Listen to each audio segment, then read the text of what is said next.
are social creatures. That's why the pandemic has been so difficult coming out of that. Connection's a basic survival that we all need, but it's one that has really been lacking. So, you know, what do we do, right? Yeah, even with most COVID restrictions lifted, a new report from the U.S. Surgeon General says we're still in an epidemic of loneliness.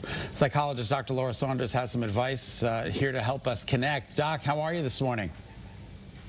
Hello, friends. Happy Thursday. I am well. Thank you for asking. Tell us about this General Surgeon's report.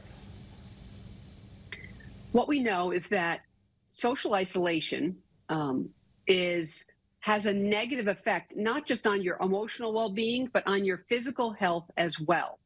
That, you know, loneliness increases risk of heart disease, anxiety, blood pressure, dementia, depression, and diabetes. So it is equally as impactful on your physical well-being as it is on your emotional well-being. So it's really, really important that we take steps, take some risks, and make some social connections.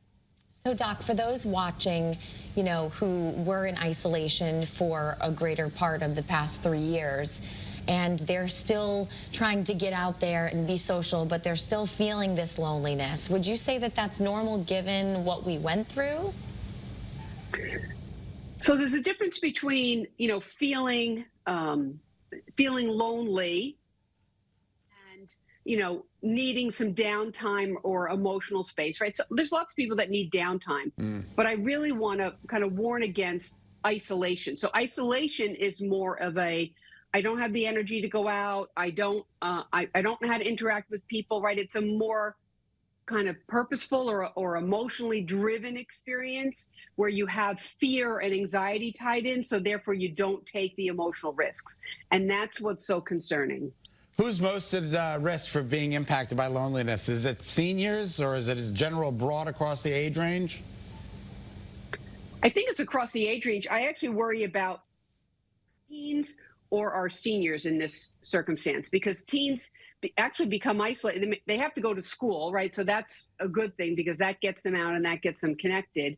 But then if they don't do other activities or connect with friends on the weekends, that means they're just going to school, doing what they have to do, and then going home and doing nothing. So they're not learning and developing skills to interact with other people, which is a lifelong need. I worry about our seniors who have, you know, had some losses and maybe living on their own, and it takes a lot more effort to connect with someone. You know, there's lots of great opportunities. You know, you can go to visit your local library, you can volunteer somewhere. And I understand that these are emotional risks that are sometimes hard for people, but it is your health. And how can we improve those social connections and our relationships? It is about taking that step, taking that risk, inviting someone out for tea or coffee, going for a walk. I mean, the weather's beautiful, going for a walk with someone. I don't necessarily want people to just sit and wait for someone to contact them. You do have to often initiate, and it might be that you have to initiate something or invite someone to do something several times before they're able to do it. It's not because they're rejecting you. I don't want people to personalize it. But the more we can take those small risks, and a risk such as going to your local library and staying there for an hour, looking up some books, checking out a book, doing something, even that's a social connection. You're talking to the librarian, you're talking to other people that might be there. Your local libraries have lots of great programs for those with social anxiety. So basically getting out of your house, out of the confines of your home. And you have to force yourself sometimes to do that. Yes, you have to force yourself, and you have to say to yourself, this is for my health. This risk is for my health. And it may feel scary, but you know, you start with going for a little walk in your neighborhood.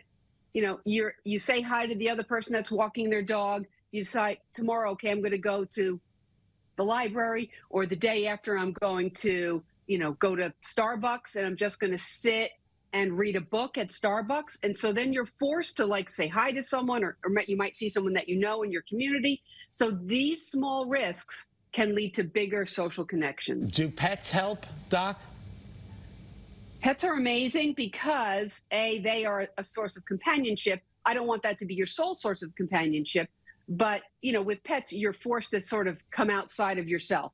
if you have a dog, you have to take that dog for a walk, and then you're talking to the other dog walkers.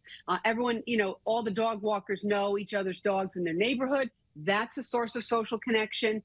Even taking care of a cat, doing something, it gets you somewhat more connected outside of yourself. And Doc, really, really quick, I know we have to go, but there are a lot of moms out there that even though they're home with their kids, they feel lonely too. It's so important that they find those connections in the community as well.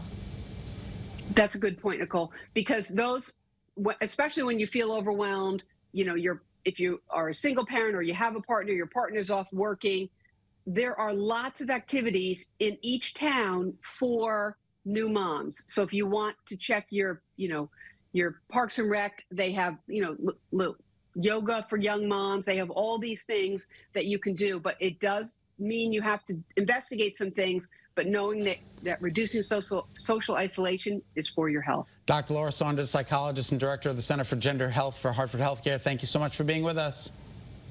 Thank you, friends. See you soon. See you next week. Yeah.